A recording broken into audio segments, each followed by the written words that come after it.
The Samurai Limited Edition pin is available now. Hurry and order yours now before they run out. Or get one for free by signing up at Patreon like all of these nice people.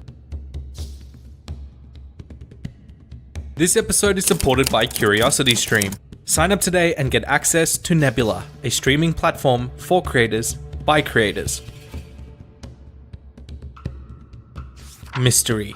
That is the word you'd use most often when studying ancient pre-Columbian Mesoamerica. Not because we don't know what happened, but more because we don't know why it stopped happening. The oldest American writing system, the Mayan script, is suspiciously quiet about events leading up to the fall of great civilizations.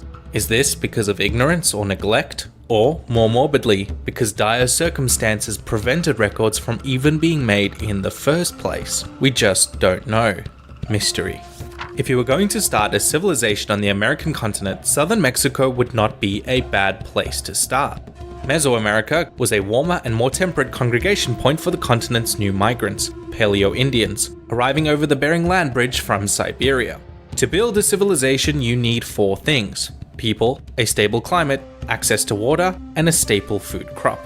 These secret ingredients were bountiful in the south: lush rivers, domesticated maize plants, only the occasional drought, and soon enough, the Olmecs. With access to some of America's most virulent crops, 3 important cities emerged on 3 river systems. Civilization was born. Along with it came culture and trade. It's a lot easier to pass down knowledge if you all live in one place. The Olmecs are considered the mother civilization of all Central America for good reason, spreading their way further outward while trading with every other pre-Columbian civilization that would follow. Mysteriously, the Olmecs eventually faded from their prominence, perhaps due to their rivers silting up. But the hard work was already done, and knowledge had spread all the way down those trade routes.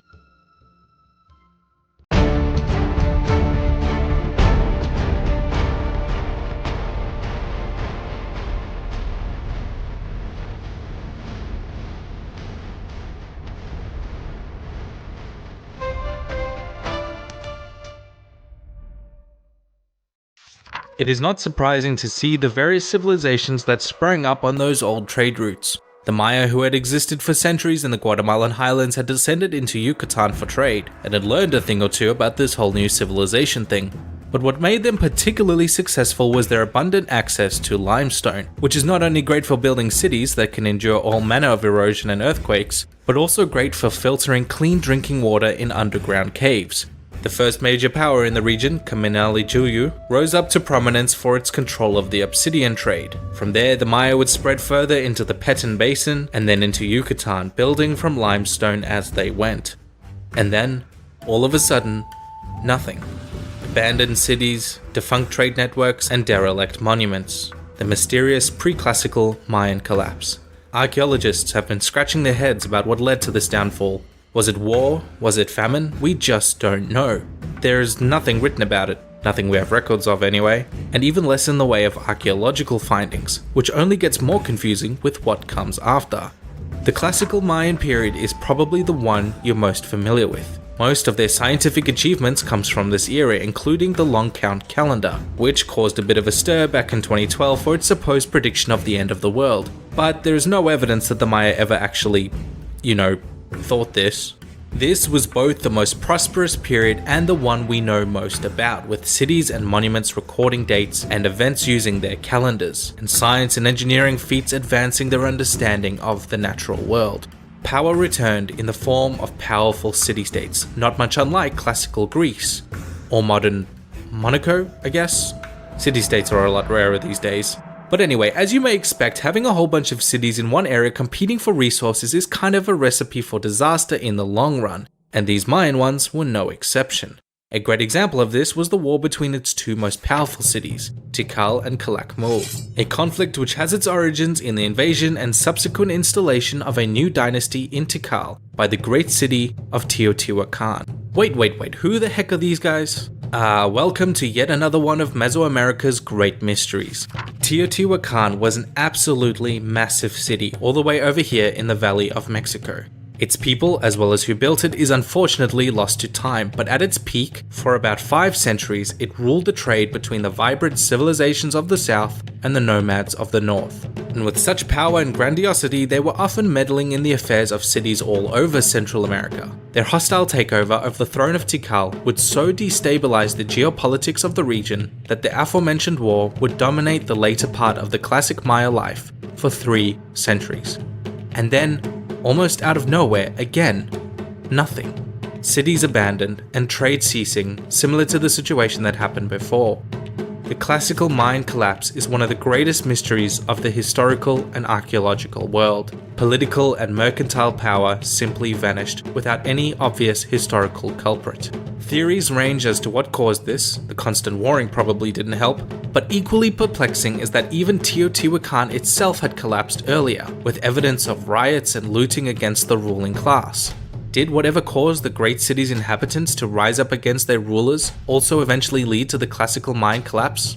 Who knows? What we do know is that the post-classic period would never rise up to the Maya's former glory, and would remain as a warlike, infighting civilization until its own collapse at the hands of the Spanish. But now let's return to central Mexico for a moment. What became of the ruins of Teotihuacan? Well, as you'd imagine, these guys left one pretty big power vacuum, and with such a prosperous area, it wasn't long before one of their more militarized subjects, the Toltecs, filled the void. But more of a conquering type than a ruling type, it is really their descendant civilizations that become important. The Aztecs. The Aztecs actually came comparatively late to the pre-Columbian game, considering how powerful they were, but how they actually started was an alliance of 3 former Toltec cities, the most important of which was Tenochtitlan. And it is here we finally get a great founding myth with a unique Mexican flavor.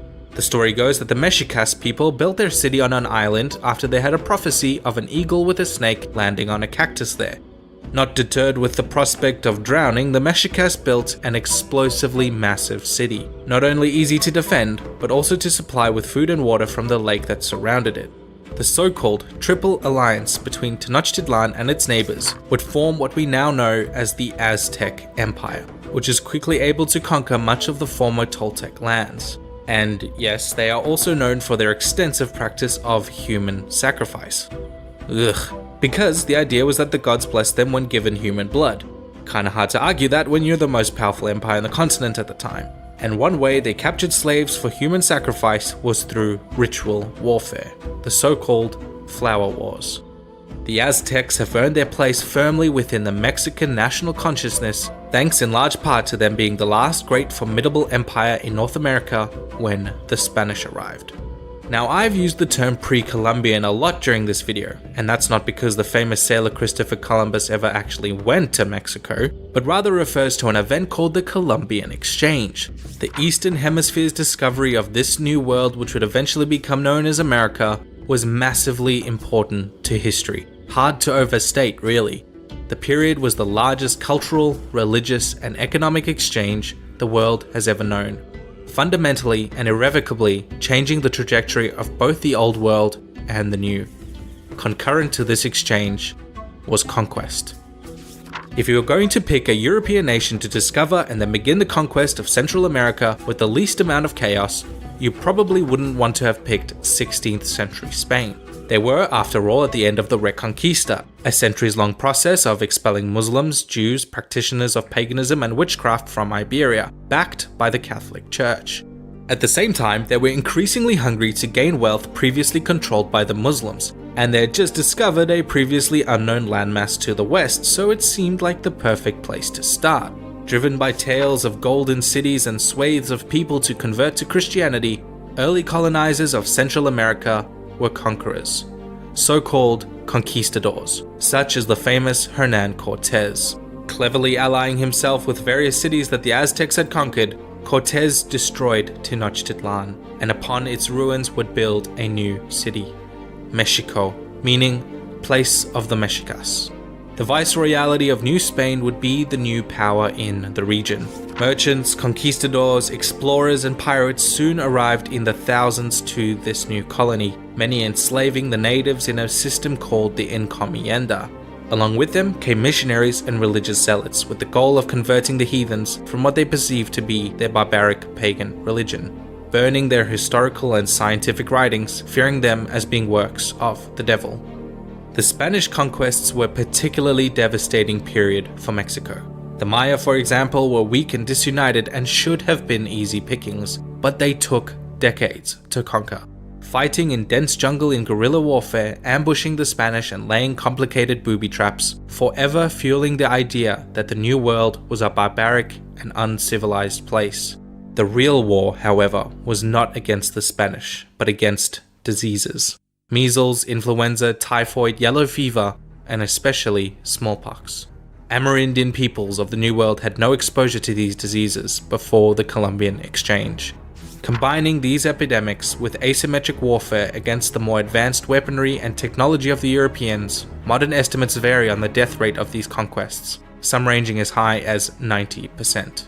To the north were the Chichimeca, a confederation of nomadic Indians who were so powerful that the Spanish fought the longest and most expensive war of their entire colonial venture, trying to subjugate them, being defeated time and time again before eventually resorting to diplomacy. But why were the Spanish willing to compromise? Silver. Many of the most prominent conquistadors were motivated by wealth, and when the Aztec gold turned out to be not quite as bountiful as expected, explorers went in search of minerals elsewhere, and they found the jackpot in Zacatecas. Silver flooded the market from this mine, making colonizers and the Spanish rich beyond measure. New Spain's silver production was rivaled only by Peru, and so bountiful that the inflation rate would not only flood the international market, but also bring about the temporary economic collapse of both New Spain and even China. How's that for a weird achievement? Besides silver and cash crops, the Spanish Main, as it was known, also dealt in other less savory trade: slaves.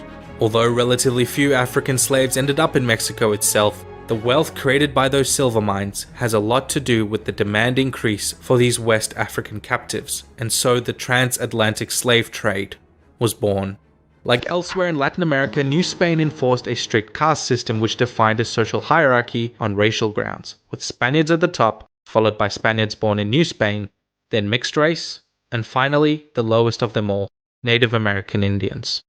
Let's not mince words here. This was a way of controlling people, making it harder for the disenfranchised to succeed in society and also keeping their elites loyal and happy.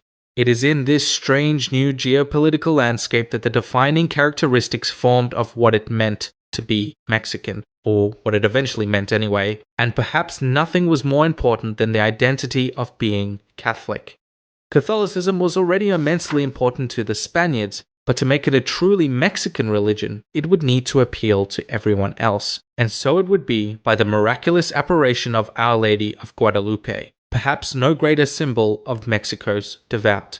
The image, which appeared to an Aztec named Juan Diego, was interpreted as a Christian incarnation of the goddess Tenochtitlan, and to the Spaniards as a native incarnation of the Virgin Mary. As a mestizo, she was half Spaniard, half native, and so the lady would forever symbolize the unity of these two races, and the faith would spread throughout the land, blending Christian beliefs with American ones, forming a truly unique flavor of Christianity, even blending long-practiced traditions of venerating the dead with Hallowtide to form what would become known as Dia de Muertos, the Day of the Dead.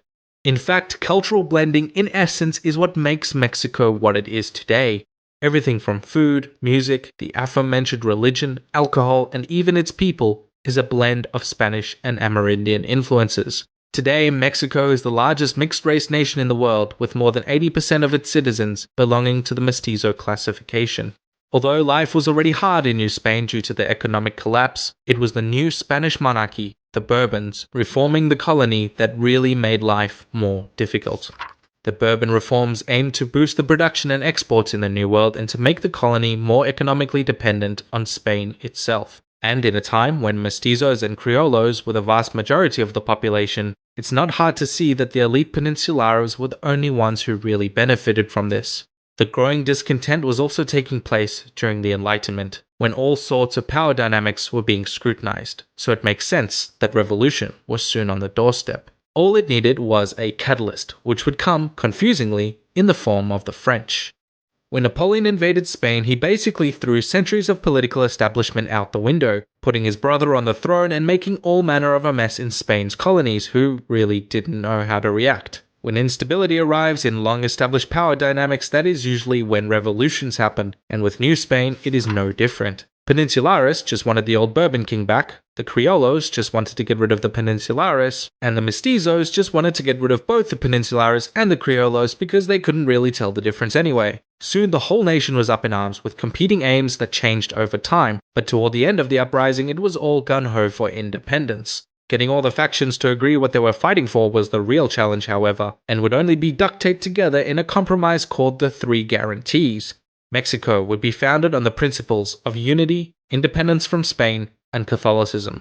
The war lasted 11 years, fought not only with Napoleonic Spain but also the restored Bourbons. The new nation would be named after their Aztec ancestors, upon which they had built their capital city. But the Aztecs never called themselves Aztecs, but rather Mexicas, and their land was Mexico. But history tends to call this era the First Mexican Empire because 1. It had an emperor, and 2. It ruled much of what we call Central America as well. And putting it diplomatically, the empire came to an end after just 2 years, mostly because factions who supported one of the Three Guarantees always just kind of felt that they didn't much care for the other two beyond, winning a war, and so the whole thing kind of just fell apart because nation building is hard. So hard, in fact, that the next century is what you would call a very messy time. If mystery is a great word for pre-Columbian Mexico, then instability would be the word for post-independence. Split into two factions, the liberals and the conservatives constantly overthrowing one another. Central America politely opted out in 1823. Texas impolitely opted out in 1835. When the Second Mexican Republic came to power, they wanted Texas back, which was a bit hard for them to do when the United States annexed it in 1845. Mexico would fight a devastating war with the US, losing not only Texas, but nearly half of their territory in the process, which, as you can imagine, didn't really help with stability. So, if you've ever wondered why this half of America has so many Spanish names, now you know better. Sharing the blame for Mexico's instability, though, would be an early charismatic leader named Lopez de Santa Anna, serving as president a whopping 12 times as an autocrat, deeply unpopular for losing the war and ceding so much land to America. He was exiled in 1855. The same year, a radical new set of changes, called the Liberal Reform, came into place, which, as you might guess with a name like that, ruffled more than a few conservative feathers, which began the Reform War. Only with the help of the United States were the liberals under Benito Juarez able to push the conservatives back. I really wish I had more time to talk about this era, but the main thing to take away here is that the conservative elites continue to be a problem in Mexico, quietly waiting for an opportunity to strike and come back to power. And that opportunity, rather confusingly again, was French. Turns out that wars are pretty expensive, and Mexico was beginning to rack up something of a significant debt, especially with France. France also saw a really good opportunity to work with the conservative monarchists to bring back the Mexican Empire, so as to counteract the influence of the growing United States. Fair enough, really. And so began the second French intervention in Mexico, because believe it or not, they'd actually briefly done this before, back in 1938 during the Pastry War. Good name, by the way. There's nothing quite like a foreign enemy to rally the country together. After briefly declaring the Second Mexican Empire, the French were soon driven out. One of the most famous legacies of the war was the Battle of Puebla, where on the 5th of May, or Cinco de Mayo, the numerically inferior and outgunned Mexican army defeated the French, providing a huge morale boost to the nation, especially for the liberals who had defended the country rather than the conservatives who had supported the French. But before anyone really had time to bask in this great victory, a general named Porfirio Diaz led a coup against the president in 1876, mainly because he was against the practice of presidents serving more than one term. Just by the way, he served 7 terms himself. Porfirio was something of a dictator and established order with an iron fist, running unopposed in a bid to provide some stability for Mexico to encourage foreign investment. And for all intents and purposes, the country did modernize and the economy did start doing really well, if by that you mean that the rich got richer and the poor got poorer, but so what else is new? Unfortunately, Porfirio hadn't really made a plan for a world without Porfirio, and after failing to step down as promised in 1910 and jailing his opponent, the country had had enough. Soon, it was revolution. Diaz was voted out in favor of one Francisco Madero, but to a nation in absolute chaos. Madero managed to be unpopular with both the left, who thought he was too conservative, and the right, who thought he was too liberal, leading to his own ousting and assassination during the 10 tragic days. Victorio Huerta, who had led the coup, had taken it too far. The country wanted Madero out of office, but murder they could not stand by. Huerta was himself ousted by the revolutionaries during the First World War, and now with no president and large bands of armed revolutionaries roaming the countryside, it's not hard to guess what came next. The Mexican Civil War. With 1.5 million lives lost, 1 in 10 of the total population, the devastating war concluded with the constitutionalist faction of Venustiano Carranza being victorious. But stability was not a luxury Mexico would enjoy for long. President after president was assassinated in the 1920s before Plutarco Calles came to power, enraged by what he believed to be the true root of Mexico's problems: Catholics. Another war would erupt with Mexico's devout Cristeros, the armies of Christ seeking religious freedom. The political party established by these revolutionary presidents, by the way, would remain in power in Mexico until the year 2000, to give you something of an insight into the rampant instability that characterized Mexico's 20th century. Mexico today still has its problems, although they have come very far. The situation in Latin American countries provides an interesting insight into understanding the post-colonial world. We tend to think of the decolonization timeline as America got it first, Africa and Asia got it last, and all other countries got it somewhere in between. Where in that timeline it happened really did matter in forming the nations we see today. Lots of major world events happened in this timeline, each with its own influence on the world. Mexico was still struggling with the deeply entrenched political status quo of their Spanish rulers during their independence movement, providing a petri dish for class warfare. Class warfare is only exacerbated in times of intellectual proliferation, such as during the Enlightenment, which, if well armed, will almost always escalate to war. Wars fought not only on the battlefield but also in people's minds. Conservatives and liberals disagreed on the fundamental way to see the world, who they were, who they are now, and who they want to be. And history, or the romantic idea of history, has arguments to support either side at either time. Conservatives had after all benefited from the land policies of the Spanish, and the liberals had benefited by the intervention of foreign powers. Extra points for fighting the French. Foreign intervention. Where have we heard that story before?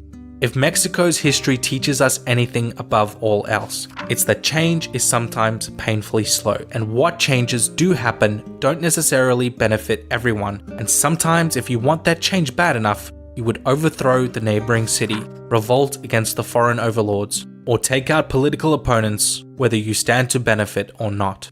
The most challenging question I've had to ask myself when writing this video was, in the Western world, when did we stop thinking of stability as a luxury? Because my intuition says Mexico probably never did. The conquistadors have been subjected to centuries of propaganda called the Black Legend, and it is important to understand that the propagators were mostly Spain's rivals, the British. But dismissing these conquistadors' actions as simple exaggeration or myth is equally problematic. I've shared a series called The Butterfly Effect on this channel quite a few times because it really is just a stunning series. With gorgeous animations and production quality, the episode on Hernan Cortés is a great way to understanding the beginning of the colonial era in Mexico. Hernan Cortés is a very controversial figure, not only in Mexican history, but arguably the world, and it is important for us to understand the less savory periods for intellectual honesty. You can watch this series or any other on CuriosityStream's thousands of documentaries and titles when you head to curiositystream.com/Sweeney. While CuriosityStream is a great place for high-budget documentaries, you'll also get free access to Nebula, where creators like myself and many other educational creators built a platform that we control. Nebula is a place for us to make different content, take risks, and be freed from the YouTube algorithm, and support of Nebula supports all its creators. Check out some of these amazing Nebula originals, such as Tom Scott's amazing new show, Money, with Mike Boyd, Wendover Productions, among others, or this incredible video on Macau, China's Golden Child by Polymatter. CuriosityStream supports Nebula and this channel, and by signing up, you not only get access to tons of great content, but you'll also be supporting myself and other edutubers. Get started today with CuriosityStream and Nebula by heading to curiositystream.com/SUIBHNE. Ooh, this video took a long time to make. Thank you all for your patience. I hope you enjoyed it. I hope everyone is staying safe. I recorded this script probably like 2 months before you're hearing it, so I'm still stuck in quarantine. I hope everyone is staying indoors, staying safe, and staying healthy. Alright everyone, until next time.